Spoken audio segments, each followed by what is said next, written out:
Gerai. Taip, tai šiandien čia esame tam, kad aptartume du labai svarbius ir nors iš pirmo žvilgsnio neatrodo, bet tarpusavyje susijusius klausimus. Ir tikiuosi, kad ši diskusija bus ne tik informatyvi, bet ir padės atrasti praktinius sprendimus problemams. Ir tikiuosi, kad diskutuodami nepamiršime ateities ir kokius sprendimus galime priimti dabar, kad turėtume galimybę išvysti mūsų regionus klestinčius. Taip pat noriu priminti, kad visos diskusijos metu bus galima užduoti iš publikos klausimus, taigi kairėje ir dešinėje yra mikrofonai. Tai galite visą drąsiai eiti prie jų ir užduoti klausimus, aišku, mandagiai nepertraukinėjant mūsų diskusijos dalyvių. Ir taip pat užduodant klausimus prašyčiau prisistatyti, tiesiog kad suprastume kontekstui ir jūsų klausimų svarbumą. Taigi, diskusijos pavadinime pirmieji žodžiai yra sėkmingos regioninės iniciatyvos. Tad iškyla pirmasis klausimas. O kas nulėmė regioninės iniciatyvos sėkmę, kada galima sakyti, jog ji buvo sėkminga? Tai gal diskusijos dalyviai galėtų pasidalinti ir įvardinti kokius du pagrindinius aspektus jų manymu, gal įrodo ir užtikrina, kad ta iniciatyva būtų sėkminga. Tai aš eilės tvarkos nenorėsiu sudarinėti, kad jūs atsakinėt, tai gali drąsiai, kuris nori, tai atsakinėti.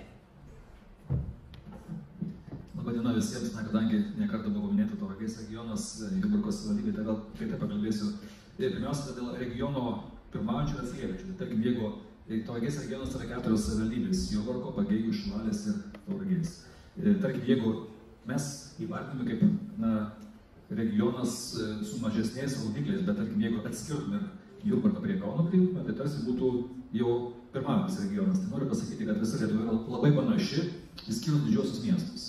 Todėl turbūt pagrindinis sėkmės formulė tai nekonkuruoti arba nevaidinti gražesnius už kitus.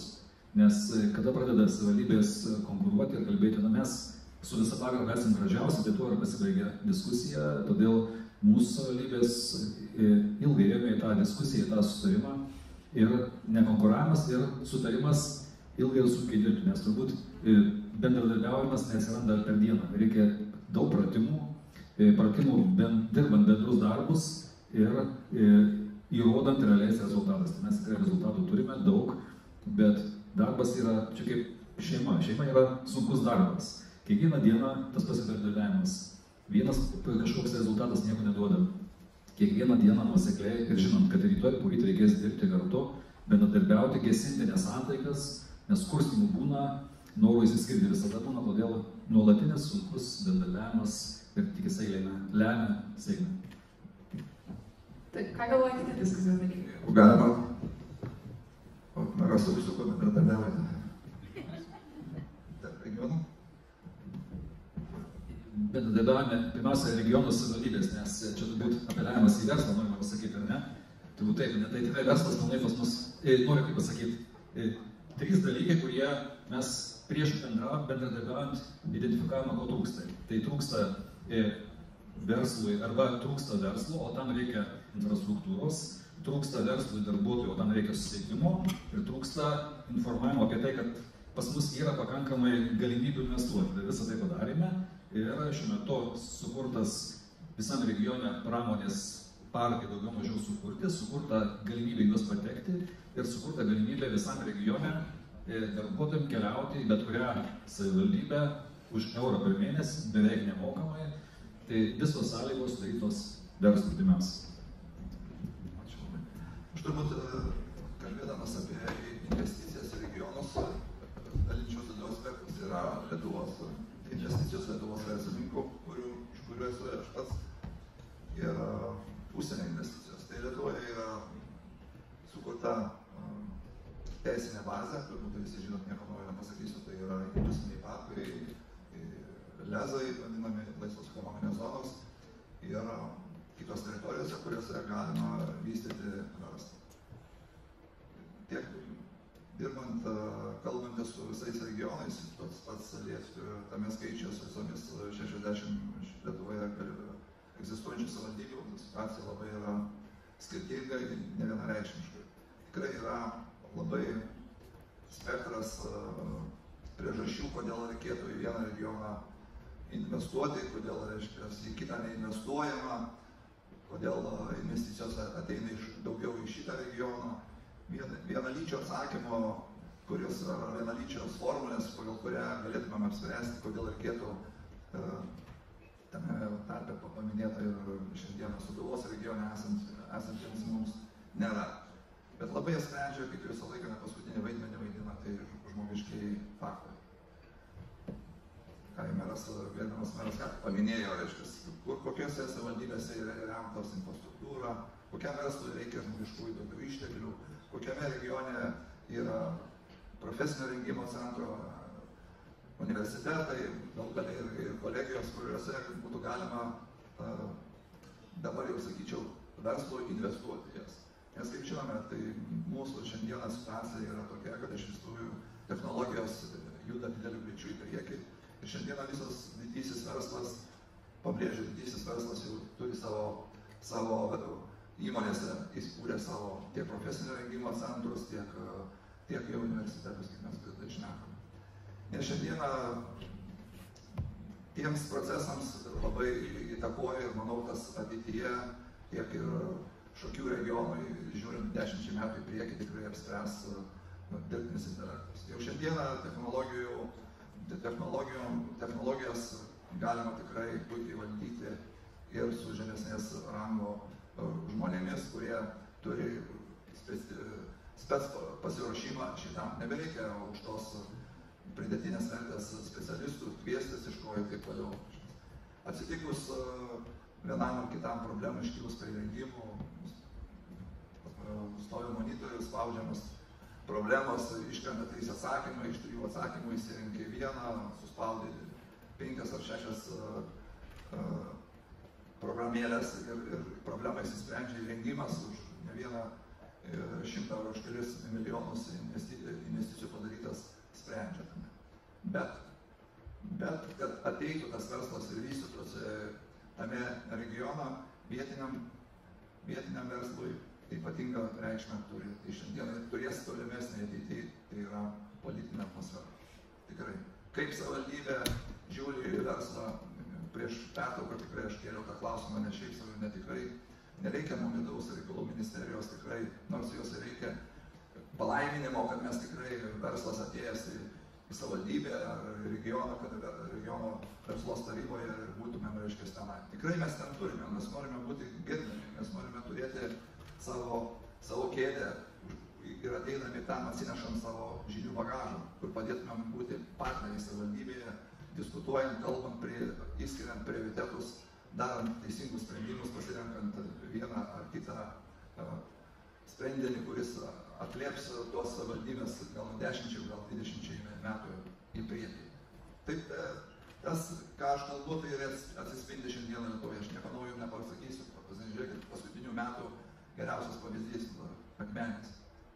Nėra jokio faktorio, išskyrus visi gerbiamo mero įvardinti. Buvo atitinkama struktūra, infrastruktūra, buvo žemės laisvos, reiškia, plotai, buvo žmogiškųjų išteklių, buvo nekilnojamo turto galimybė paimti apleistus namus, kuriuose padarė investicijas dirbantiesiems, suteikiant gyvenamą vietą ir taip toliau. Tokių pavyzdžių yra nemažai ir nedaug, bet jie yra. Bet mes šiandieną norim konstatuoti ir kitą faktą. Mes, lietuviai, čia gimę, užaugę, mes čia darome tą verslą ir darysime jų. Nors šiandieną daugelis iš mūsų tikrai gauname į metus, o gal kartais ir mėnesį po keletą kvietimų investuoti kitose šalyse. Ir tuose kitose šalių pakvietimuose labai atsispindi iš tikrųjų keliai, kuriuos mes jau vakar turėjome eiti, daryti tai, nes jeigu šito nedarysime, mes tikrai, mūsų dar kartą, dar mes turime subtilybių, kad čia mes gimę Lietuvoje, mes čia vietiniai ir taip toliau, bet sekantį kartą tikrai jau, jeigu tu ateini, tave kviečia investuoti, Gėlius paminėta tą pačią Vokietiją ir tau duoda 3 metus dingimą už darbo jėgos, reiškia, žemė. Taip, atsiprašau, kad pertrauksiu. Ilgai kalbu, atsiprašau. Jo, reiškia, tai, kitaip tariant, reiškia, bus konkurencija spaudžia iš visų pusių, bet mes turime apsisprendimą dirbti Lietuvoje. Kol kas šiandieną tai. Ačiū, prašau. Ačiū. Nepaminėjau anksčiau, bet prašau atsakymui skirti panašiai 2 minutės, kad tiesiog diskusija būtų dinamiškesnė ir kad visi spėtumėt pasisakyti ir replikai apie minutę, gerai? Taip, tai ką kiti kolegos galvoja? Tai aš gal pratęsdamas šiek tiek daugiau iš pramonės pusės, esu Darius Masionis, CLT Forge generalinis direktorius. iš Marijampolės, mes esame gamybinė įmonė, dirbame automobilių pramonės srity. Tai kalbant apie tas į priekį gal vizijas ir ko reikia tam regionui, tai aš taip sakyčiau vėl, mes daugiau tarptautinio kapitalo įmonė. Ir ko reikia? Tai reikia gerų sąlygų, vienas dalykas, ne? Tai mūsų pasirinkimas buvo, kodėl būtent Marijampolė atsirado automobilių gamykla, tai yra gera lokacija. Tai yra netoli rytų ir centrinės Europos šalis, kurias galima aptarnauti. Yra visa Skandinavija, kurias galima aptarnauti. Tai čia vienas labai svarbus faktorius, kodėl pasirinkama. Kitas svarbus faktorius tai yra kokie yra žmonės. Tai aš manau tikrai mums pasisekė, kad būtent pasirinko Marijampolę, nes tai yra darbštūs žmonės. Tikrai šitoje vietoje turiu pasakyti, kad mums labai pasiteisino ir mūsų akcininkai iš Ispanijos, šiaip iš šiaurės, jie baskai yra, tai jie irgi labai darbštūs žmonės, tai mes vieni kitus labai gerai suprantam. Ir kai mūsų žmonės nuvažiuoja darbuotojai pas juos ir kai jų žmonės pas mus, tai labai paprasta susišnekėti, tikrai tas darbštumas ir sąžiningumas ir noras siekti geriausių rezultatų labai tą rodo. Na ir tikriausiai trečia dalis, kuri yra labai svarbi, tai yra, tu turi netoli gerą švietimo sistemą ir iš ko tu gali pasirinkti, kad ateitų žmonių, ne? Tai, nes reikia visokių, reikia ir inžinierių, reikia ir su vadybos žiniom, su kitom žiniom. Tai aš manau, vėlgi Marijampolės tas regionas ir Sūduvos regionas, jis iš principo tikrai turi bazę, nes turi profesinio rengimo stiprų centrą, turi kolegiją, geresnę, blogesnę, bet ją turi taip pat netoli prieimą prie Kauno technologijų universiteto ir visų bazių. Ir iš tiesų tas važiavimas iš vienos vietos į kitą, tai Europos mastelis yra nieko, nes ten 100 km čia ar ten, tai nėra dideli atstumai. Bet kita vertus, aišku, galvojant apie ateitį, ko labai trūksta, tai trūksta tikriausiai tokios aiškios vizijos, ką daryti ir susitelkti su ją ir drąsos ją imti ir daryti. Tai va šito norėčiau palinkėti. Noriu pasakyti, kad iš savo pusės mes tai, ką galim savo regione darom, jau esame kūrę pramonininkų, reiškia, Sūduvos verslo ir pramonės asociaciją. Stengiamės būti aktyvus, stengiamės įkurti prie Marijampolės savivaldybės, kad atsirastų verslo taryba.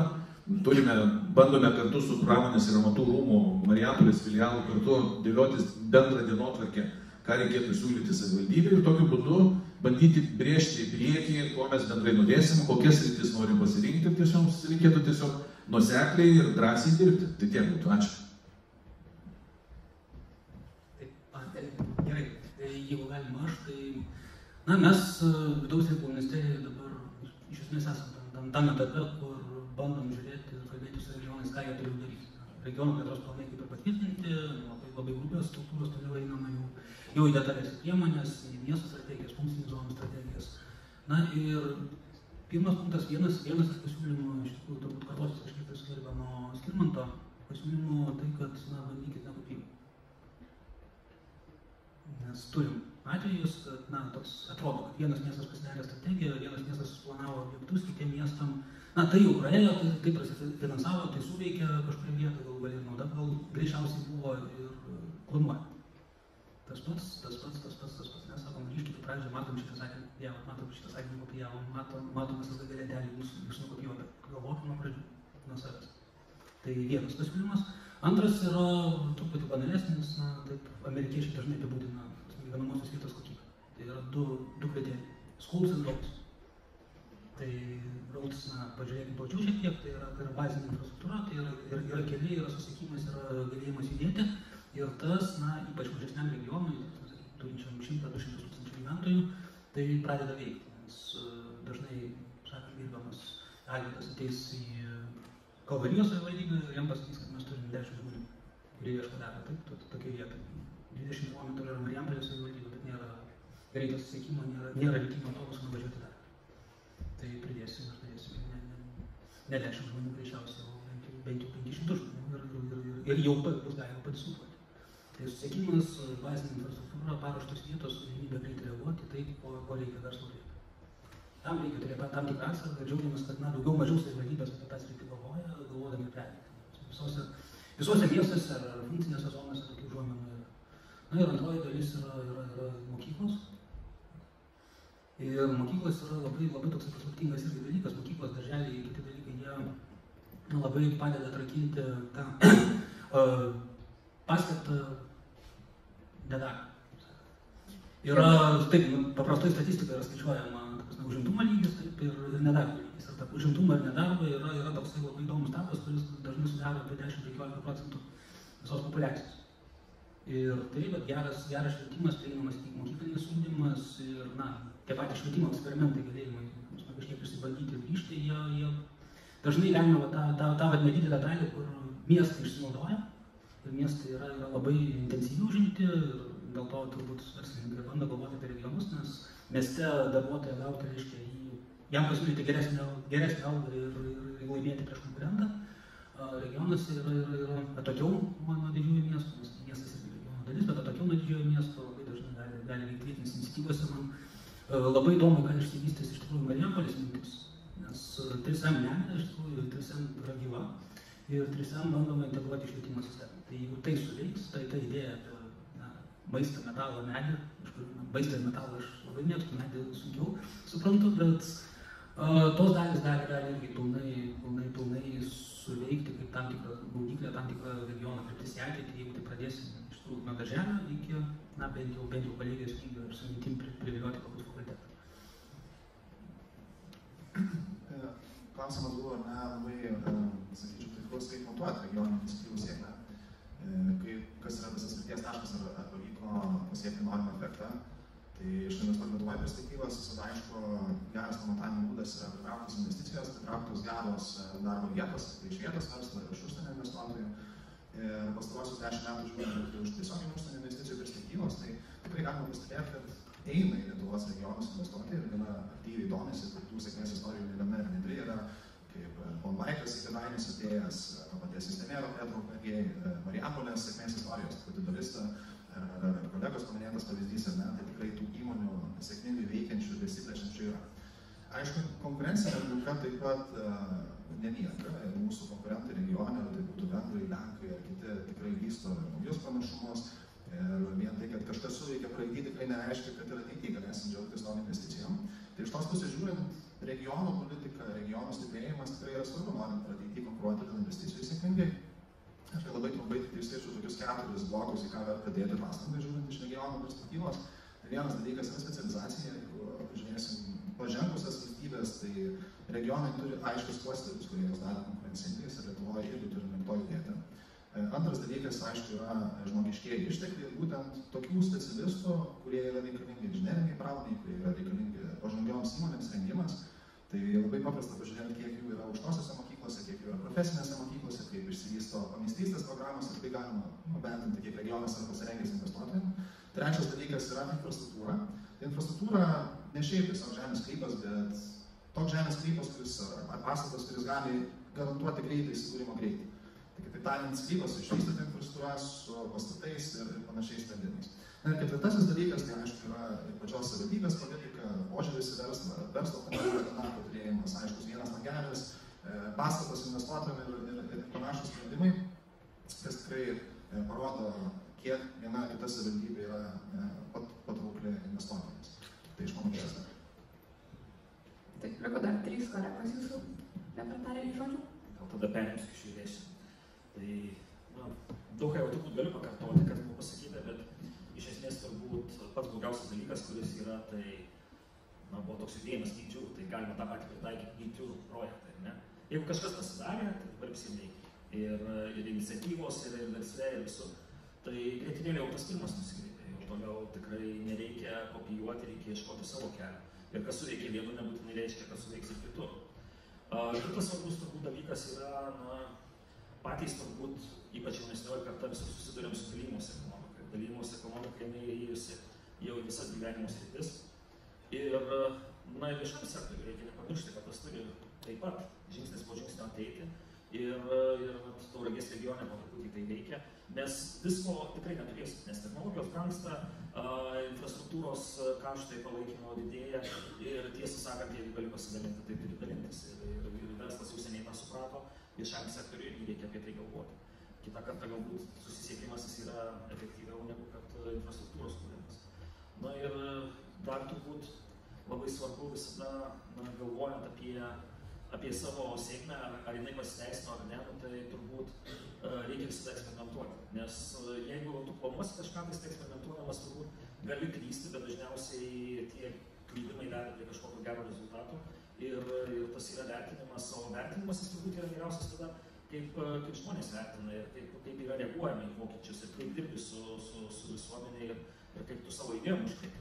Tai čia ne tik tais verslų, nes verslas yra svarbu, investicijos, bet ką ir Giedrius minėjo, tai ateitis yra turbūt tame, kad darbo vieta visiškai ne visur bus. Mes agentūroje, pilna Europoje agentūros darbuotojų ir investuojančių jūsų projektus. Ir jie investuoja projektus čia Lietuvoje. Tai ateitis jau yra čia. Ir tikrai nereikia bijoti naujų formų, naujų formatų, nes man prisimenu labai puikiai vieną savivaldybę prieš pat COVID kelios savaitės, kai diskutavau apie nuotolinio darbo galimybės prisitraukti gerus specialistus į savivaldybę. Kaip sakė, neįmanoma, kaip mes kontroliuosim, kaip matysim, ką jie daro ir čia jie nieko nedirbs ir visą kitą. Ir beje, nutiko COVID-as po 3 savaičių. Visi labai sėkmingai dirbom ir be didesnė problema. Tai čia šita vieta turbūt yra svarbiausia, yra nebijoti naujovių, pačiam matyti ir tada ta sėkmė pasimatuos pagal tai, ar kiti pradeda daryti MeToo projektus iš jūsų. Ačiū. Labą dieną, labai malonu, kad galiu dalyvauti šioje konferencijoje, ačiū labai už kvietimą. Viršaitė šiandieną negalėjo, kadangi kaip kartas delegacija iš Lietuvos yra iš Mokslo akademijos, taip kad pas mumis praktiškai kiekvieną savaitę, kas atvažiuoja iš Lietuvos, labai gerai. Pasakyčiau, kad man įdomu būti šiai konferencijoje. Aš Lenkijoje labai daug dalyvavau ir Balstag ypatingai daug tokių formų ekonomijų vyksta. Čia iš tikrųjų labai gerai paruošta viskas. Aš tai labai džiaugiuosi, kad jaunimas dalyvavo. Čia yra gal svarbiausia. Ir net ačiū Jums, kad Jūs čia dalyvavote. Tai čia yra svarbiausia. Matot, mes Lenkijoje gyvename Lietuvoje, mes viską stebim. Mes esame tokioje vietoje, kur stebi ir Lietuva, ir Lenkija. Ir daug dievai ten kokie tarp Lietuvos ir Lenkijos, tai visada mes turim ten truputį ir gerai, tai būna ir blogai. Bet aš pasakyčiau vieną dalyką. Man kaip lietuviui gyvenčiam Lenkijoje, aš čia visą laiką gyvenau, mano gyveno, niekur neišvažiavo, mus atskyrė, mūsų kraštą, mes esame dzūkai.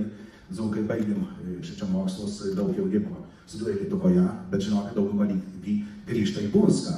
Ir taip pat pasakyčiau, mūsų jaunimo išvykimai ten į užsienį, aš būtų kartus Kanadoje, esu laimingas, kad čia grįžau ir kad mano šeima šitą gyvena. Taip kad aš manau, reikėtų visą strategiją, visus matyti nuo šeimos. Tai yra pagrindas, šeima yra viena iš aukščiausių vertybių, nėra kitos vertybės kaip šeima. Šeimoje gimsta ir mokslas, ir tautiškumas, ir valstybės vienybė. Aš šitą labai matau Lenkijoje, kadangi Lenkai labai kreipia dėmesį į šeimą.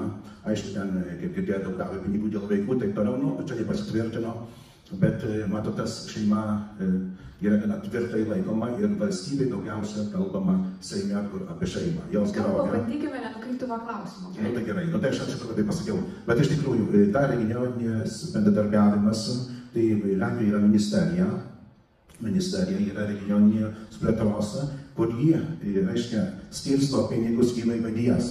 Ir mes esame Palenkės vaivadijoje ir jie mato iš karto, kokios yra, reiškia, mūsų šansai. Šansai yra, tai reiškia, pinigystė, medžio kirtimas, turistika, tautinės mažumas. Ir tam skiria lėšų. Aišku, mes gyvenam Seimo apskrityje, kur visos savivaldybės tarpusavy bendraujam. Jeigu kaip projektai būna, tai mes bendrai ar tai Interreg Lietuva ar Lenkija, mes bandome vienu žodžiu prisisavinti tuos pinigus, kad viena savivaldybė to neprisavins, suprantate, tai yra daugiau ir kiekviena savivaldybė turi savo strategiją, kuri yra, galim pasakyti, sutinka su apskrities ir vaivadijos strategija.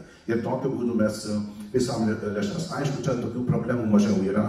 Lenkijoje praktiškai jau veikia daug metų iš visos strategijos, pinigų prisisavinimai ir dabar mes tik žiūrom, kur galima vienu žodžiu tas tobulinti. Dabar turime Lenkijoje rinkimus, gana daug pinigų skirta buvo, matot, politika yra daug pinigų skirta buvo keliams, kadangi čia jau rinkėjai ir taip toliau, bet tai yra negeras padarimas pinigų, kadangi politiškai viskas ir kurios savivaldybės, leiskim, prieš tos valdžios nėra, tai jie gavo mažiau pinigų ir iš tikrųjų čia yra daug nepatenkintų. Bet kaskart iš vis darome mes kaip savivaldybė, kad kuo daugiausiai žmonių liktų savivaldybei, kad jie turėtų darbus. Darbo birža suteikia galimybės, kad kuris sukuria verslą gauna virš 20 000 zlotų pradžią ir paskui, jei įdarbina darbuotoją, taip pat gauna ir 20 000 zlotų. Taip kad tokias maždaug, turbūt kaip Lietuvoje yra, bet, panašus toks veikimas pas mus yra. Dėkoju. Ir mūsų paskutinis dar nekalbėjęs diskusijos dalyvis. Sveiki dar kartą, kaip ir teko kalbėti, bet dabar šiek tiek kita tema.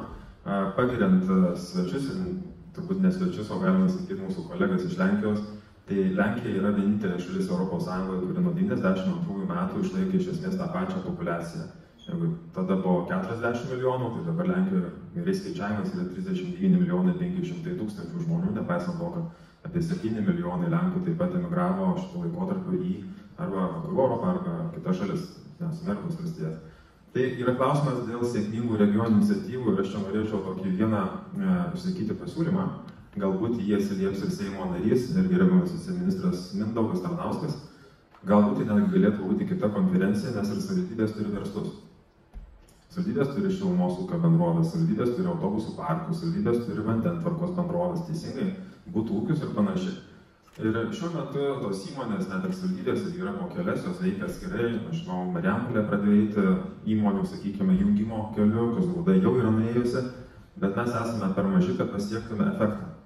Efektą tokį, kurį galėtų pasiekti, tarkime, 700-800 darbuotojų, kelių šimtų milijonų eurų bendros vertės arba bendro biudžeto organizacija, kaip tai daro, pavyzdžiui, privatus tinklai, Maksimos, Iki arba net paštas ar geležinkeliai. Neturime 60 pašto įmonių.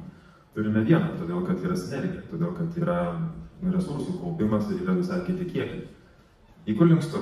Mes turime 15 metų plius minus Marijampolės atliekų tvarkymo centrą kaip pirmąją regioninę iniciatyvą. Taip? Ir nors ir buvo įvairių mėginimų siekti toje įmonėje aktyvesnės gamybos, veiklos, antrinių žaliavų, sakykime, surinkimo, perdirbimo srityje, tačiau įmonė kol kas yra pasirinkusi gan konservatyvų būdą. Ir taip, kaip jinai veikia, tenkina ne visus akcininkus, taip, kaip jinai veikia, iš tiesų, jinai galėtų padaryti daugiau. Kalbant apie, pavyzdžiui, Marijampolės autobusų parką, mes visos savivaldybės su juo turime santykius. Mums visiems dabar reikia, pavyzdžiui, tiekti elektroninį moksleivių pažymėjimą, taip. Mums visiems reikia pripirkti maršrutus. Mums visiems faktiškai reikia kalbėti apie bendras susisiekimo stotis, taip. Bendra. Tai jeigu mes turėtume bent galimybę aptarti tokių įmonių jungimą į vienos apskrities arba bendrą organizaciją, jinai gali būti daugiaprofilinė. Tai būtų iš tiesų įdomi regioninė iniciatyva.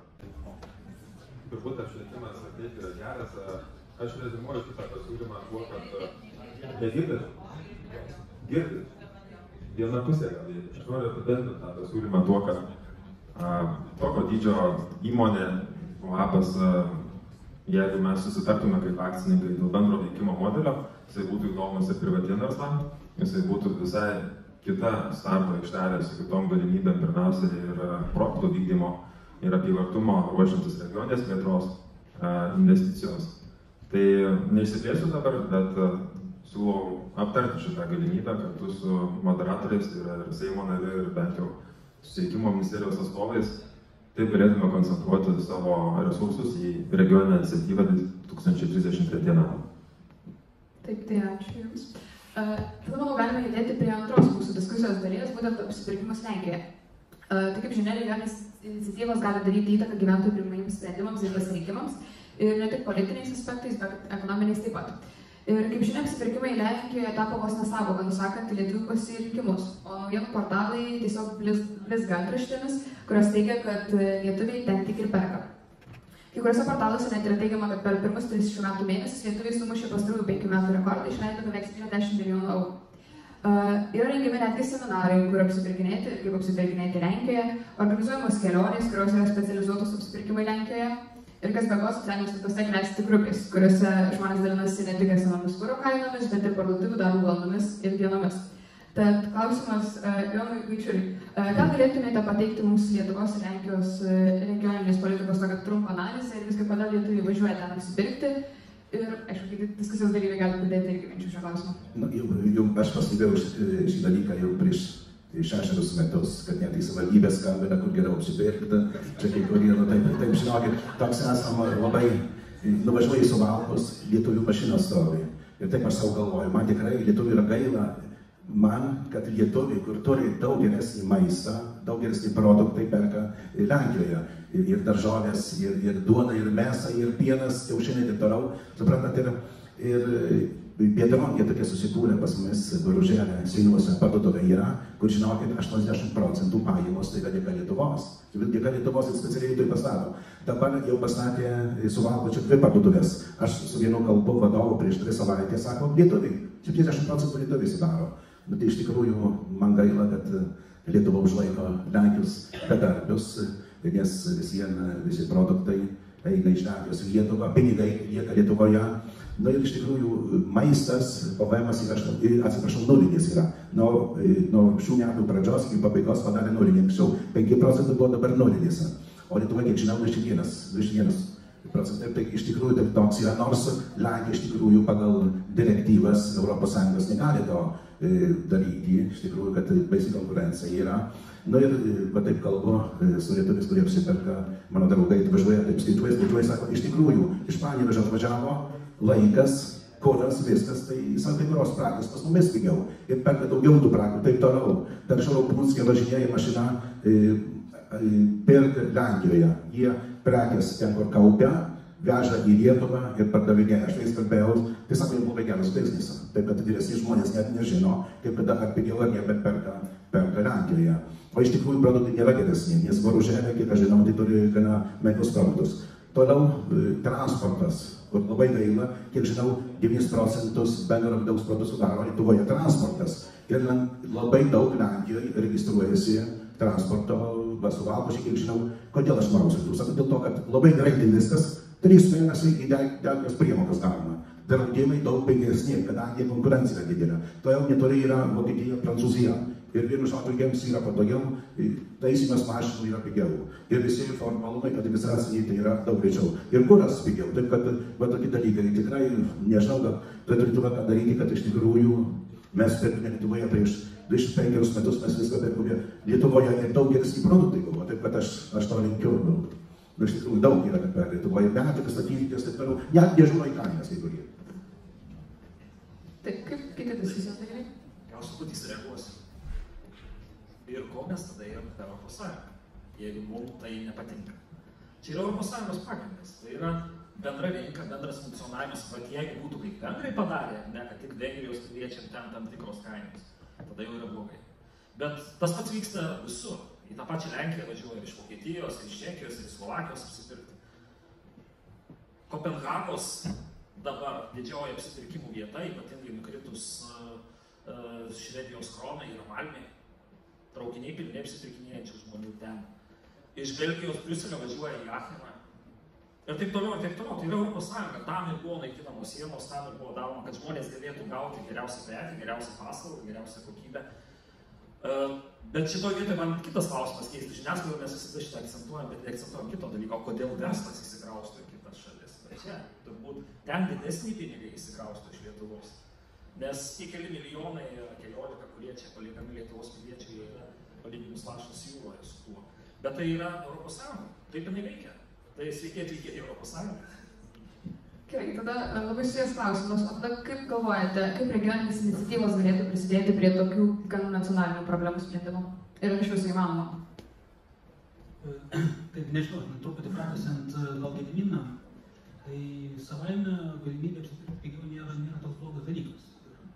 Tai jeigu taip skaičiuoti apsipirkimais Lenkijai, sakykime, taip regioninės politikos biudžetą, tai yra atrodo įspūdinga. Marijampolės regionas iki 29 metų išleis apie 155 milijonų savo mažiausiai.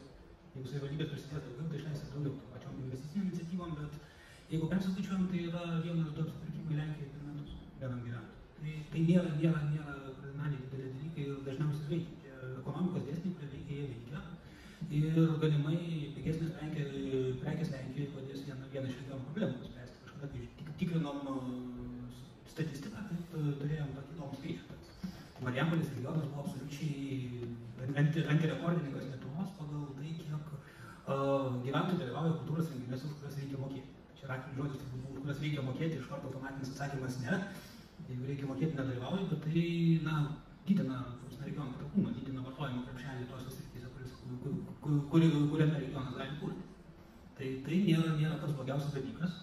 Vienas dalykas, kitas dalykas, kad reikia kartais irgi truputį prasilaužti ir pasižiūrėti už savo savivaldybės ribos, šiuo atveju už valstybės ribos, ir suprasti save kaip tą vientisą darinį. Ir iš tikrųjų, ekonominė sistema ir gali galų gale po darbo galvoti apie kultūrinius ir apie ekonominius interesus savo, galbūt ir darbo pasieškoti ir panašiai. Ir taip padidinti tą pačią paslaugą. Ir vėl grįžta prie to, kad gerbiamas Darius paminėjo, kad buvo tos regioninės iniciatyvos. Regioninis bendradarbiavimas. Per sieną jos yra kažkiek komplikuotos, bet jeigu regionas, o šitas regionas turbūt didžiausias savo tą judėjimą Lietuvoje per vieną gyventoją skaičiuojant, Vilnius turės didesnį, nes gyventojų daugiau, bet regionus juda intensyviai tarpusavėje, bendrauja tarpusavėje, mato vieni kitus. Ir, iš tikrųjų, funkcinė zona yra tas sritis, kur mes esame pasiruošę sumokėti pinigus už investicijas, bendras paslaugas, bendras įmonės, bendrus interesus. Tai mes esame labai suinteresuoti to. Tai kuo toliau to aktyviau vystytis.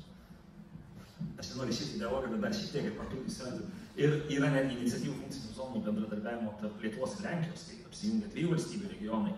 Ir tokių pavyzdžių yra ir daugiau Europoje, ta pati Kopenhaga Malmėje nemato didelės problemos. Tai Malmėje yra dabar pigusis Kopenhagos prievaizdis, tai kaip tik džiaugiamas yra. Ir dabar kiekvieno švedo svajonė yra gauti darbą Kopenhagoje. Tai supraskite, kad tai vyksta visur. Ir mes atvėrė sienas ir Latvijai pas mus, pavyzdžiui, irgi daug ką važiuoja apsipirkti, nes tiesiog yra didesnis prekių pasirinkimas, bet didesnė rinka, patrauklesnė. Ir dar vieną dalyką, gal pasakysiu, gal bus iš to vietoje irgi nepopuliarus, bet tai reiškia, kad mes gyvename geriau. Mūsų gyvenimo kokybė aukštesnė, ne tik skaičiais, bet ir fizinė išraiška. Tiek ir darbo užmokesčių pajamomis ir visu kuo mes galime sugeneruoti didesnę pridėtinę vertę iš to. Tai čia mokesčių keitimas yra vienas dalykas, bet tas bendradarbiavimas ir vykimas iš vienos pusės sienos į kitą, tai tam ir buvo sukurta Europos Sąjunga ir tuo džiaugimės, kad žmonės nesėdė užsidarę, o mato, kas vyksta aplinkui ir tampa tikrai europiečiai. Kadangi mes jau išėjome iš regionų ribų, tai apie tarp regioninį bendradarbiavimą galime pakalbėti, tai aš labai matau didelį ryšį tarp Sūduvos ir Tauragės regionų, nes turbūt mus skiria Nemunas, bet ir jungia Nemunas, tiltas, tai turbūt ir šakiečiai dirba vieni kitų įstaigose, įmonėse, jurbarkiečiai važiuoja į baseiną Šakių, turbūt mes nesistatysim baseinų, bet mes vėliau paleisim autobusą bendrą. Tai kai tik tai bus nuolaidos didesnės, turbūt pasiūlysite nuolaidas, tai važiuos pilnai jurbarkiečiai. Pas jūs dabar važiuoja gydymas, mokymasis, nes visi kiduliai mokosi jurbarkiai ir atvirkščiai jurbarkiečiai kiduliuose. Tai šitas naujas dalykas, ko labai reikėtų. Ir tikrai, kaip paminėjo gerbiamas meras Šakių savivaldybės, mes turime daugybę sąsajų ir jų ieškosime. Tai reiškia regioninis bendravimas, tarp regioninis, ieškant ryšių, ieškant sąsajų, nes Tauragės regione gyvena 92 000 gyventojų, Sūduvoje apie 150 000. Tai mes jau turime 200 su beveik 300 ir investuotojams iš karto yra didžiulis potencialas. Tai turbūt tuo mes ir stiprus, kad regione bendravimas, saitai tarp regioniniai, žinot, kur bendradarbiavom, ir funkcinės zonos, nes, tarkim, mes Tauragės regione tokią vieną turime sudėtingą problemą, ką visi turi, dėl nuotekų dumblo tvarkymo. Visi Lietuvoje tyli apie tai, kad susidaro nuotekų valymo įrenginiuose, miestuose didžiuosiuose didžiuliai kiekiai dumblų, kuriuos kažkas pastebi, bet nežino niekas, kur juos dėti, kaip tvarkyti. Mes planuojame daryti 4 savivaldybės, investuojame apie 20 milijonų, tam, kad vienoje vietoje, Tauragėje, suvežę visi savo nuotekų dumblą, mes bendrai tvarkysime. Tai va tokius sunkių problemų brangus sprendimas yra tik regioniniu mastu. Ir turbūt čia yra tas kelias, kaip neieškoti kažkokio tai šou renginių, švenčių irgi reikia, be kita ko, taip pat vyksta regioninės, bet sunkių problemų sprendimas, kur turbūt verslas niekada negalės investuoti, nes, tarkim, į tokios kaip, tikrai neatsiperkantis objektai, kurie labai reikalingi, be kurių neapsieisi, juos reikės anksčiau ir vėliau sutvarkyti. Ir aišku, tas, kas reikalinga verslo, tai tarp regioninis bendravimas yra didžiulė ateitis ir apie jį reikia galvoti ir kalbėti jau dabar. Kalbėjote apie regionų bendradarbiavimą, o ar įmanoma būtų bendradarbiauti tarp Lietuvos ir Lenkijos regionų, kad būtų galima sukurti abipusę naudą? Aš manau, tikriausiai galima. Ir kada buvo sukurti Lenkijos Lietuvos prekybos rūmai, jie veikė apie 10 metų, tai buvęs Višatis Punsko, buvo iniciatorius, buvo ir tarp kitko pirmą ūkį vyko Punske.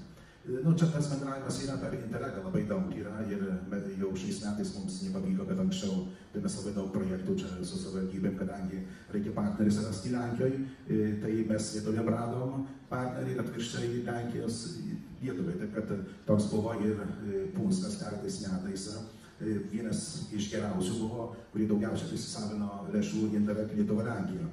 Žiūrėsime, kaip toliau bus, kaip žinau, tai šiais metais bus dar šaukimas toks, o tarp regioninis, aišku, regionas Nemunas buvo, kur buvo čia yra gerbiamas Gintaras, kur buvo labai stiprus bendravimas, dar truputį susilpnėjęs yra, bet aš manau, kad reikia tas visas toliau veiktų. Ir kitas dar bendravimas yra tarp verslininkų. Keltas yra verslininkų Punske, kurie su Lietuva bendrauna, ir taip pat yra Lenkų, kurie bendrauna su Lietuva. Ir aš norėčiau pasakyti, kad čia visada Lenkai žiūrės, kad jiems būtų ko geriausia nauda ir aš šitą matau, kadangi keletą kartų buvau Lietuvoje ir buvau kaip vertėjas, tai lengvai matau, jiem turi būti labai didelis biznis ir greitai tas viskas. Na, čia lietuviai visada, aš manau, kad apgalvoja gerai ir jie taip skova ir iš tikrųjų taip reikia. Nu, bet vis yra didelė konkurencija yra, bet man norėtųsi kaip lietuviui, kad šičia visgi tas pienas būtų čia Lietuvoje, produktai būtų iš Lietuvos, viskas lietuviška, gera, ekologiška. Kiek žinau, kad Lietuva daug mažiau mineralinių trąšų naudoja, negu Lenkija, tai jau Lenkai sako, visiems ten ekologiškesnis maistas yra. Ir sako, mes tikrai pirksim Lietuvoje kaip tik į kainą bus atitinkama. Ačiū. Taip pat gal yra klausimų iš publikos? Turime dar 2 mikrofonus šonuose. Gerai, taip. Labai trumpai, aš atsiprašau, nejau prie mikrofono. Viena didelė problema, kuri iškils metų sekoj, niekas apie ją nekalba, depozito sistema Lietuvoje yra tobula, lenkiška tara yra nepriimama. Jinai ne vien į sąvartynus pateks, jinai pradės keliauti pamiškais ir visų kitų. Tai valdžios turėjo kreiptis. Ir nedžiūgauti, kad yra trumpai dalykai. Ir noriu pasakyti dar vieną dalyką. Šneku su metalynų suvaltos savininku. Ir sakau, kiek tavo produkcijos lietuvių išsiveža. Sakė, 90% nuperka. Didžiulis metalinas. Ir jūs nueinate į turgų, jums visi sako, čia lietuviška produkcija, lietuviška, netikėkit. Reikalaukis augalo paso ir įsitikinkite, kas ten iš tiesų yra. Tikslaus klausimų nebuvo, tik supratau. Taip, galite atsakyti, jeigu jūs norite. Ne, nesakysiu, vis tiek čia konferencija yra apie 33 metų perspektyvą ir ko mes galim tikėtis, tada ir klausimas yra apsipirkimai Lenkijoje. Tai reikėtų suprasti tai, kad jeigu Lietuvos gyventojų vis dėlto perkamoji galia, ypač kalbama apie Marijampolės apskritį, būtų tokia, jog jis galėtų laisvai rinktis prekę lietuvišką, čia atsimenu, kad buvo kažkada labai tokia aktyvi socialinė reklama, matyt taip ir būtų. Bet prisiminkime, kas nutiko per paskutinius kelius metus. Pirmiausia, sudarė pasienį su Rusija, kur vyko labai aktyvūs judėjimai, taip pat ir legalūs ir nelegalūs. Ir vis dėlto nedidėjant perkamai gali, liko vienintelis srautas Lenkija. Ir vis dėlto aš pats išbandžiau pirkimą Lenkijoje, gal net porą kartų, nes reikia įsitikinti, ką žmonės kalba, ar tai yra tiesa, netiesa. Taip, jeigu tu pasirenki prekių krepšelį, tokį, kuris, sakykime, vertas kainų skirtumų, tai tikrai išloši. Ir čia klausimas yra ne tik tai nulinio PVM, čia kaip ir kolega kalbėjo, yra klausimas to, per kiek laiko nori atpirkti savo investicijas Lietuvos verslai, ypač perpardavinėtojai, ypač tie, kurie, sakykime, jau turi mažmeną, tai yra prekybos centrai, ir kiek yra žiūrima toli į priekį. Ar mes kažką dėl to galime padaryti? Čia, šioje auditorijoje, ruošiantis 33 metam, nes patikėkite, kai bus baigta Via Baltica, tai patrauklumas vėlgi apsipirkimo Lenkijoje bus dar didesnis, negu jūs sakėte tik greičiai. Aš manyčiau, kad viskas prasideda nuo kultūros, tiek pačių politikų, tiek pačių Lietuvos prekybininkų. Keletas mažų detalių. Kiek laiko reikėjo įtikinėti ir pačius prekybos centrus, kad turėti geresnės higieninės patalpas, pavyzdžiui, motinos ir vaiko kambarį. Mes iki šiol neturime Lietuvos prekybos centruose ir netgi degalinėse defibriliatorių sistemos. Tai, kas yra Lenkijoje, pas kiekvieną degalinę ant kiekvieno prekybos centro sienos ir turėjo netgi pokalbius su Kazlūdoje investuojančiais prekybos centrais, reikėjo labai smarkiai įtikinėti, kad jie pasiryžtų tokiom gyvybės gelbėjimo priemonėm. Tai yra mentaliteto klausimai, taip, ir yra vis dėlto mūsų vidaus politikos susitarimo klausimai su tais pačiais prekybos centrais, su jų akcininkais, su savininkais, nes negali būti iš principo 2 kartus pigesnės prekės Lenkijoje, tai yra lietuviškos produkcijos toje pačioje vynotekoje, negu kad Marijampolės arba Kazlūdos prekybos centre, kaip ir visoje Lietuvoje. Nes mes turime tiesiog skirtingą pelno grąžą, skirtingą suvokimą, per kiek laiko mes galėtume atitirpti pinigus Lietuvoje, tai tos pačios produkcijos ir Lenkijoje, kur konkuruojame su kitais brandais. Gal dar truputį trumpą reakciją apie lietuviškas ir nelietuviškas prekes. Tai, kad prekiai yra lietuviškos įmonės, tai nereiškia, kad vienas yra lietuviškas. Tai tikrai daug teko matyti pienovežių Latvijoje lietuviškais numeriais, lenkiškais numeriais Lietuvoje ir tas pienas keliauja po visur. Tai yra Europos Sąjunga, mes neatseksim, negalime atsakinėti šitos rinkos, tai yra bendra rinka ir iš tiesų tas pats, čia neseniai buvo skandalas su vienu prekybos centru apie lietuvišką pieną, kuris buvo iš Lenkijos. Tai taip yra. Tai šitoje vietoje gal mes labiau kalbėkime apie patį produktą, ne apie jo pateikimą, ką jūs labai teisingai pasakėte. O prekės kilmė jau seniai jinai nebėra ta, kurią mes vis dar tikime. Taip, ačiū už jūsų repliką. Aš nuo šoninio mikrofono turiu klausimą konkrečiai verslui. Nueinant nuo apsipirkimų Lenkijoje, bet kalbant apie verslo aplinką Lenkijoje, tai tikrai žinau, kad daugelis Lietuvos įmonių, apie ką Alvydai ir pats užsiminiai, sulaukia labai daug pasiūlymų iš Lenkijos steigti savo padalinius ir paskui perkelti visą gamybą arba savo įmonės į Lenkiją. Veikia Lenkijos įmonės, kurios to užsiima, to paruošia visą tyrimą, tu tik ateik. Ir mano pažįstamas, kuris užsiima statybų verslu, irgi pasakojo, kad ten vystant kvartalą, tave tiesiog paima už rankos savivaldybės darbuotojas, pervežia per visus skyrius, tau išduoda visus leidimus, dar duoda šiukšlių maišų, nes tau reikės kažkur sudėti statybinės šiukšlės. Žodžiu, visas infrastruktūros paketas yra paruoštas. Tai klausimas mano yra Alvydui, Dariui ir man tai jum, ko reikia, kad po 10 metų jum pasiūlytų dylą ir jūs realiai po 10 metų ar jūsų ispanų įmonė Dariau, ar Alvydai Duluk, ar man tai šiaip bendrai matydamas Lietuvos klimatą, nebebūtų čia, Sūduvoje, nebebūtų Lietuvoje, bet būtų Lenkijoje. Ir ko reikia mums, kad taip nenutiktų? Ačiū. Jeigu galima, tai dėl tos Lenkijos, tai turbūt geresnio pavyzdžio nėra kaip Lietuvos transporto vežėjai, Linava konkrečiai, kurios vienija visą transporto kompaniją, kiek perkėlė iš Lietuvos, žinome dėl ko ir taip toliau. Bet aš norėčiau dar per kitą pasižiūrėti šiandieną, tikrai tas, kas buvo vakar, kada mes čia deklaravom, įstodami Europos Sąjungą, kad čia mes bendrą rinką, bendrą viską šiandieną sukasi viskas į antrą pusę. Patikėkit, yra verslų rūšių, tą patį kolegos paminėta dėl depozito, pakuotės ir taip toliau. Šiandieną rinkos tikrai kai kuriuose sektoriuose užsidarinėja labai konkrečiai, naudodamas savo verslą, savo struktūrą kurdama ir ten atėjęs į šitą rinką, tu nebūdamas joje kaip gamintojas, o mes žinome, Lietuvos visas verslas laikiusi tik ant eksporto, 80% Lietuvos gamybos sektorius yra eksportuojantis, tai šiandieną šitie eksporto galimybės, duotuoju atveju, kur pas tikrai kai kuriuose sektoriuose, kai kuriuose šalyse tikrai užsidarinėja. Tas pačias mano sektorius, aiškiai, ten pakavimo ir taip toliau. Kiekviena šalis, ta pati Vokietija, ta pati Švedija, uždarus verslus daro ir tu žaidėjas iš Lietuvos ar iš kitos šalies įeiti į šitą rinką tikrai sudarytai. Barjerai nerašyti niekur, bet tu ten dalyvauti kiekvienais metais darosi vis sunkiau. Čia tas yra ir tos deklaracijos, kur mes čia tame, jos taip yra. Aš tai tą noriu pasakyti, kad kai kuriuose sektoriuose mes ir Lietuvai turėtume apie tą pagalvoti. Ir tas klasterizacija, ta pati tas pats Lietuva gal vienam lygmenyje, bet jeigu regionas kažkokį paimtų sektorių ir ten gautų tas pačias nuolaidas ir iš tikrųjų čia visa grandinė horizontaliai galėtų būti regioninė gavus valstybinė nuolaidų mokestinė prasme. Taip, kad nėra taip viskas baltai siūlais.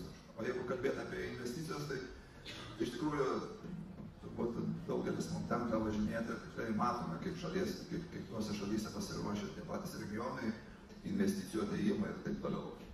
Vieną pavyzdį pasakysiu, nes prieš 15-20 metų, reiškia, būdamas Liuksemburgė, nuėjau į investicijų ministeriją ir čia pas mus bankomatai stovi, ten prie ministerijos automatas suspaudžius 10 klausimų. Patikėkit, 10 knopkės spaudant atsidarė duris ir raudonas kilimas klojamas. Prašom, užeikit. Žemės klausimai išspręsti, energetika išspręsti, mokesčiai išspręsti ir taip toliau. Šiandieną tas ir Lietuvoje yra daroma, bet ne visur. Tikrai iš tikrųjų norėčiau iš dešinės merui pavyzdį pateikti, tikrai esu daug girdėjęs ir daug tikrai gerų atsiliepimų. Tas už rankos paėmimas verslo žmogui tiek vietinį, tiek investuotojui daug ką reiškia. Daug ką galima ir kai kuriuose klausimuose akis užmerkti ir taip toliau. Bet dėmesys, valdybės, politiko dėmesys verslo šiandieną turi ypatingą dėmesį.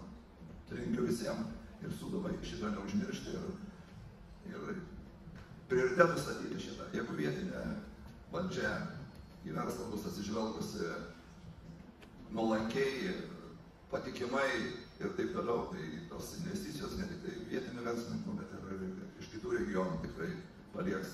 Ir už 10 metų mes čia šnekėdami vėl gal iš sėdinčių, kur šiandieną dar balansuoja, kur čia investuoti, gal aš apie save kalbu, gal už 10 metų iš jų bus investavęs. Tai linkiu tą sukurti aplinką. Ačiū.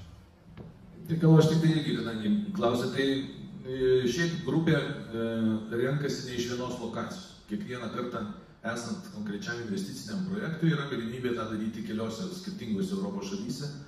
Gali būti toj pačioj Ispanijoje, gali būti Vokietijoje, gali būti Lietuvoje, gali būti dar kažkur. Viskas priklauso nuo to, ką gali geriausio pasiūlyti toje šalyje, toje lokacijoje, projektui, būtent kokį papildomą paketą gaus. Ir dažniausiai net ir mūsų atvejais, kai yra nauja linija arba kažkoks naujas projektas, tai renkasi ne iš vieno. Tai čia, ko gero, investuok Lietuvoje gali daugiau papasakoti, bet praktiškai konkurencija yra labai didelė ir tas, kas duoda geriausias sąlygas, tai dažniausiai daugiausiai ir nusviria. Taip svarbu yra infrastruktūra, taip toliau, bet šitie dalykai jau, kaip ir savai nesuprantami, čia dažniausiai net nėra klausimų. Bet gal aš manau investuok Lietuvoje papildyti. Taip, iš tiesų, tas investicijų lokacijos pasirinkimo procesas būna štai poros pagrindinių žingsnių. Tai pirmasis yra ilgojo šalių sąrašo sudarymas, kad gali būti 10 ir daugiau lokacijų, toks labai paprastas pratimas iš verslo perspektyvos ir tada iššūkis pagrindinis Lietuvai yra patekti trumpesnį šalių sąrašą, kur gali būti 3, pavyzdžiui, valstybės. Tai iš tos pusės svarbu visą higieną būti išsprendus, kad tavęs nekainuotų, kaip pavyzdys dėl skrydžio neturėjimo, tiesiog dėl sklypo tinkamo dydžio neturėjimo, kad patektume trumpai į sąrašą, bet atitinkamai trumpajam sąraše jau groja visai kiti veiksniai, nes iš tikrųjų kiekvienas investuotojas įsigilina į skirtingų lokacijų privalumus, ką jos gali pasiūlyti.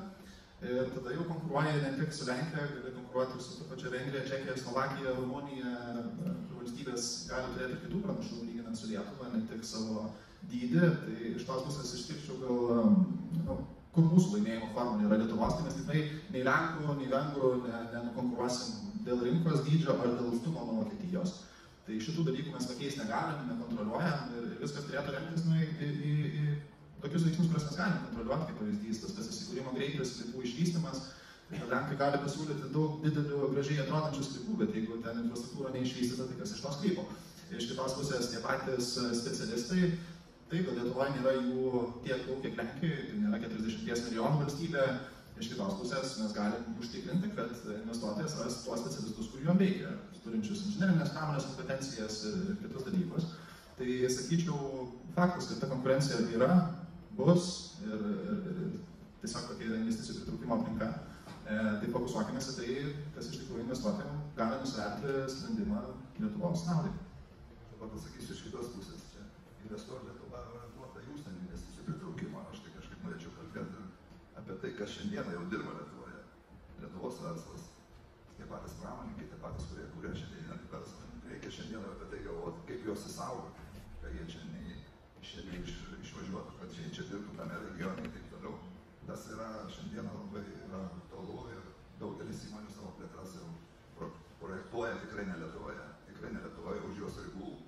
Ir tikrai, kalbant apie 33 metus Sūduvos regioną, tai šitą nereikėtų užmiršti ir tikrai konkurencinė kova tikrai tarp regionų ir tarp šalių yra tikrai didžiulė ir nieko mes negalime priešpanastastyti, kokie verslai yra, jeigu ten smulkus, tai taip toliau regioninis, tai jeigu, kaip aš sakiau, 80% Lietuvos verslo eksportuojantis, tai kodėl mes naudojam šiandieną logistiką, privežinėjam savo krovinius į Europą, į Vokietiją, į Beneliuso šalis, į tą pačią Ispaniją paminėtą ir taip toliau.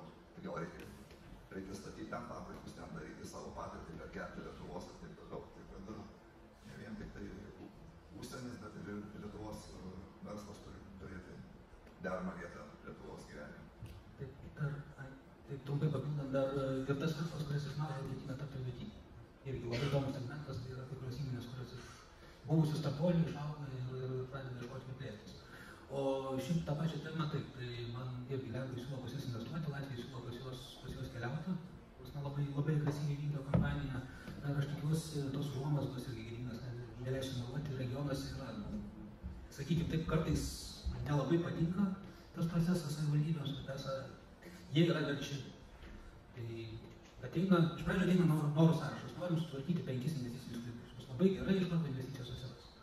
Tai ir CPV, ir mes derinimo metu kankinom, sakom, kur bendra veikla, tai ką jūs darysite. Tai va tokie klasteriukai vietiniai, kurie gali turėti vieną langelį, kuris nėra investuok Lietuvoje, bet iš karto gali atsakyti klausimus, permest skambutį iš savivaldybės automatinę liniją, pasakyti, domisi žmogus, ieško sklypo, ketina vykdyti veiklą. Tokios sistemos, tokios ar įstaigos, ar susitarimai dėl koordinavimo, ar savivaldybės kažkokios lyderystės ėmimasis, tai tokioje vietoje tikrai yra prasmingi, nes tokios agresyvaus marketingo Lietuva kol kas nesiūlo. Žmonės yra mandagūs, atsako į klausimus, taip, kad, sakykime, taip, eksperimento tvarka tiesiog vienas sklypų pasieškoti, kai kuriuose regionuose reikės knaisiotis po savivaldybės puslapyje kažkokius PDF-us, kurie neaišku kokį yra senumą, ar ten vis dar kažkas tai yra, koks išvystymo lygis ir panašiai. Tuo tarpu Lenkas Facebook'e tau jau per visur jau yra įrodęs ir viską parodęs ir nufilmavęs, ir pašnekėjęs, investavusios įmonės ir taip toliau. Tai toj vietoj šalia tų investicijų, kurios yra kietosios, kurios Europa remia, yra labai svarbus elementas tas, kurį turi pasidaryti pati savivaldybė, kelios savivaldybės susikooperavusios. Turbūt linkiu, kad iki 33 metų bent kažkiek ta sistema veiktų, greičiausiai veiks, tikiuosi, kad veiks. Ar yra šiandieną Sūduvos regione savivaldybė, kur galėtų pasiūlyti 5 hektarų žemės, 5 hektarų žemės ir už 5 mėnesių aš galėčiau vystyti gamybą su 30-40 megavatų, reiškia, elektros energijos arba dujų. Yra tokių, ar ne? Kaip jūs galvojate? Yra? Tai dar matau vieną klausimą iš publikos. Tai dar kartą prisistatysiu, esu Gintaras.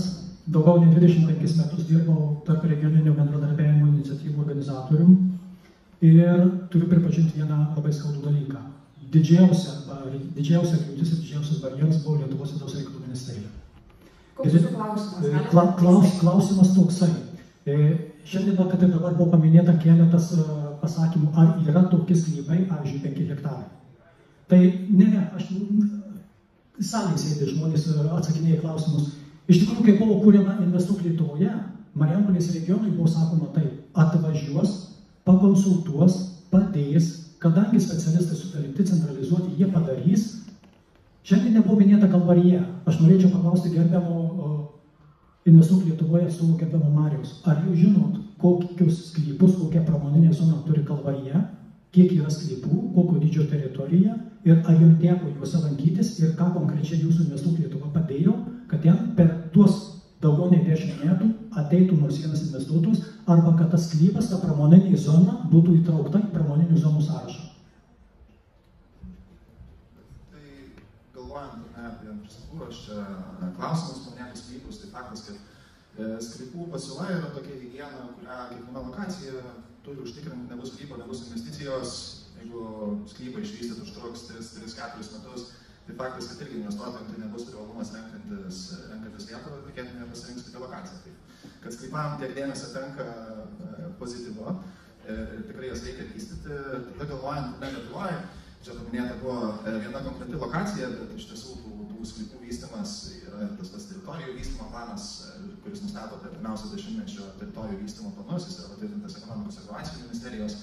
Tai įvairiose Lietuvos vietose tų sklypų vystymas yra numatytas kaip galimas, sakykime, ekonomiškai pagrįstas. Iš kitos pusės svarbu suprasti ir patį investicijų pritraukimo procesą, kad investicijų vietovę renkasi pačios įmonės. Kitaip tariant, joms yra pasiūlomas skirtingi variantai, kurie atitinka jų reikalavimus, tačiau tik tai jos gali nuspręsti, kas atitinka jų veiklos poreikius. Ir tikrai nėra taip, kad Investuok Lietuvoje saugo tas investicijų banką tam tikrą turėtų ir jų nelokuotų į skirtingas lokacijas. Tai sakyčiau, toks būtų gal atsakymas. Ir dar kitas dalykas, kad su vystomais sklypais, kam atrodo ir kitų valstybių patirtis, svarbu yra kantrybė. Tai nėra investicijų pritraukimo procesas nėra trumpalaikis. Kitaip tariant, kaip pavyzdys gamybos projektą paėmus, tai vien konkretaus projekto rėmuose, tai pasirinkimas vietovės gali užtrukti 3-4 metus, vėliau statybos ir kas dar keli metai viršui, tai mes kalbam apie 10-mečius, o pačių gamyklų perspektyvos irgi projektuojamos 10-20 metų į priekį. Tai iš tos pusės žiūrint, svarbus ir kantrybės aspektas, kad kiekvieną sklypą išvysčius reikia turėti ir tai pats investicijų pritraukimas gali užtrukti gerokai ilgiau.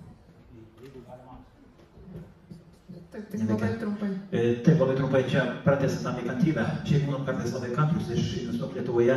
Tikrai prieš 10 metų esu matęs, kai dar dirbo šaliuose, kad atvažiavo kažką ir pasiūlė. Bet mes šiaip galvojam, taip, aš pratęsiant ir Gintarą, Kartais toms savivaldybėms dar svarbu ir tiesiog netrukdyti. Turime minčių, turime steigimų, pažiūrėjau, Kariškiai 10 hektarų, kurios galim šnekėti rytoj. Pasiūlymų nesam šiandien gavę, bet patys esam suradę. Tai to tiesiog, žiūrint, sakykime, iš Vilkaviškio, tiesiog netrukdant yra geriau. Jeigu dar ką nors per artimiausią 10 metų, tai 300 pasiūlysite, bus dar geriau. Dėkui. Tai jūs klausimą neturėjote.